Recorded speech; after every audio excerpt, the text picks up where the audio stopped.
So you mentioned a couple terms when you were talking about down skiing, and I'm going to go into some definitions on that, and we're going to look at some other Olympic sports as well with speed and velocity. So come on over sounds here. good. All right. So Donna was mentioning about how she likes watching the downhill skiing, so do we, and they have some other cool winter sports that deal with going down a hill really fast, all right? So the first thing I wanted to address was what is speed, all right? And speed is the rate and time at which something travels or operates. And speed is a number. So you're going down the highway at 55 miles an hour, or you get on your bus and you travel 20 miles an hour. All right, it's just a speed, it's just a number, it doesn't tell you where you're going. All right, when you talk about velocity, it's the rate of change of position along a straight line with respect to time. All right, so now you're actually telling me how fast you're going and in what direction. So here we're going 55 miles an hour moving east, or you're doing 90 kilometers an hour going down the hill. All right, so let's take a look at some of the Olympic sports, all right, that deal with traveling at high rates of speed and changing, or the velocity of changing directions, all right? So I took bobsledding, and these guys here, depends on what kind of team you're in, either a two-man team or a four-man team. And there was a guy actually from locally around Rochester that just made the two-man team for the United States bobsledding team. All right, these guys can reach speeds up to 130 kilometers or 84 miles an hour.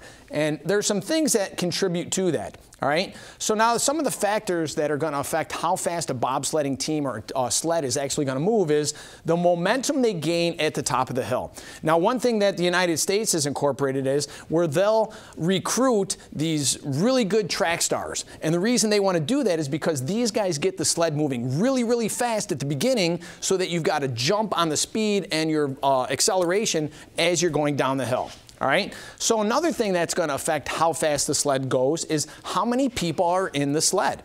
More people is more weight. That means more weight, gravity pulling you down the hill, because once they get going, the only thing that's going to slow them down now is steering, bumping into the wall, drifting, or wind resistance. All right, so those all things are going to slow the sled down, and the more weight you have, the faster your sled could go. So let's take a look at another one. All right, the luge. All right, now the luge can be either a single person or a double person. These guys steer by leaning their calf muscles either on the arms of the luge or by adjusting their shoulder position on the sleigh to turn. All right, these guys can reach speeds as fast as a four-person bobsled team, 87 miles an hour, which is pretty fast when you're that close to the ground. All right, Manuel Pfister of Austria was clocked at 154 or 95.69 miles per hour in 2010. That's a very fast guy going down a hill. All right. Now, some of the same things that affect the bobsleds also affect how fast a luge can go. All right, so one of the things is the smaller surface area. So these guys, they wear, and you'll notice in the picture, this guy has, it's like a skin-tight, aerodynamic, no loose edges kind of suit. And his helmet, actually, the way when he has his head down there, comes down and covers up his neck so he's not getting air going in his helmet here and causing like a parachute effect.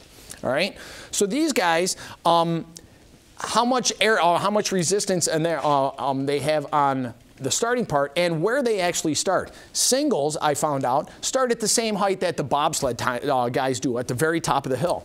When you get into the doubles now, because you guys have more weight, lower wind resistance, less friction, you actually start farther down on the track, because if they started way at the top, they'd probably go way, way too fast and be very, very dangerous.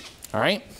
So now we look at speed skating. Because there's a whole host of different kind of speed skating. You've got long distance speed skating. You've got the short course where they race around real laps like Apollo Ono raced in. So because of that, I took, depending on the competitions, I looked at the 500 meters, which is a kind of a really standard general length race that a lot of people compete in. All right, so Jeremy Witherspoon of Canada holds the record for the 500-meter race with a time of 34.04 seconds, and that was set in 2014. All right, now imagine this. This guy was traveling at 32.8 miles an hour, human propulsion on his own for 34 seconds. All right. Now he has some advantages because some of the things that he's wearing is he actually has a slick outfit, so it cuts down the wind resistance. He's got a longer ice skate, so he has a lot of contact in the ice, which gives him a lot of push. All right. And as he's going, you'll see these guys, they hunker down and they do the swing as they're going along. All right. Now some of these skaters that compete in the 1,000 and 1,500 meter races have speeds of even faster than he had in 500 meters. 33.6 mile an hour and 32 or 33.2 mile an hour. So those guys are going as fast as a car does in the city, which is pretty amazing because they're going for, could be as long as, 35, 50 seconds, almost a minute long race. All right.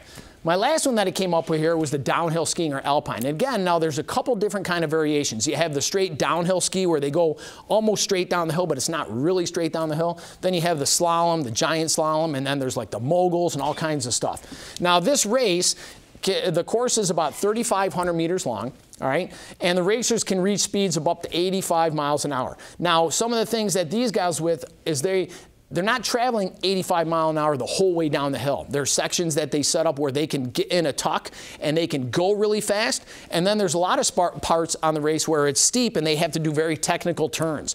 And if you're not doing those technical turns, you're going to lose speed. Now, one of the cool things that I saw with all of these kind of athletes that engage in these kind of winter sports, if you look at their legs, they're huge. All right, that's a lot of muscle strength that you got to be able to control, that you're holding the edge or pushing off on the ice to get going.